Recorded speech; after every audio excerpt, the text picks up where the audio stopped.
இன்னைக்கு ஒரு இன்ட்ரெஸ்டிங்கான ரிசப்ஷன் பற்றி தாங்க பார்க்க போகிறோம். என் ஃப்ரெண்டோட பையனுக்கு தான் கல்யாணம் போயிருந்தோம். ரொம்பவே சூப்பராக இருந்தது. ரிசப்ஷனோட டெக்கரேஷன் எல்லாமே சூப்பராக இருந்துச்சு. மாப்பிள்ளை அழைப்பு வந்து பார்த்திங்கன்னா செண்டை மேளத்தோட பண்ணியிருந்தாங்க. ரொம்ப சூப்பராக இருந்துச்சு.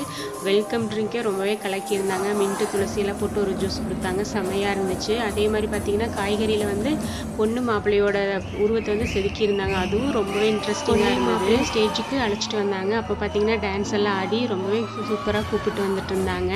அதே மாதிரி ஸ்டேஜுக்கு போனோன்னு பார்த்தீங்கன்னா அவங்க ஃபேமிலியே டான்ஸ் ஆட ஆரம்பிச்சிட்டாங்க. அவங்க அம்மா அப்பா தம்பி மாப்பிள்ளை பையனும் சேர்ந்து ஆட ஆரம்பிச்சிட்டாரு. அந்த மூமெண்ட்டெல்லாம் ரொம்பவே என்ஜாய் பண்ணி பார்த்தோம். ரொம்பவே நல்லா இருந்தது. டிஜேலாம் போட்டு சும்மா கலக்கியிருந்தாங்க. ரிசப்ஷனாக பார்ட்டி ஹாலானே தெரில, அந்தளவுக்கு சூப்பராக இருந்தது. ரொம்பவே ஜாலியாக இருந்துச்சு. அடுத்தது என்னங்க டின்னர் தான். டின்னரும் செமையாக கலக்கியிருந்தாங்க. சாப்பிட்டு போட்டுட்டு வந்து எல்லாருமே டான்ஸ் ஆட ஆரம்பிச்சிட்டோம். குழந்தைகள்லாம் கேட்கவே வேண்டாம். இந்த சாங்ஸ்ன்னு இல்லை, அவ்வளோ சூப்பராக ஆடிட்டு இருந்தாங்க.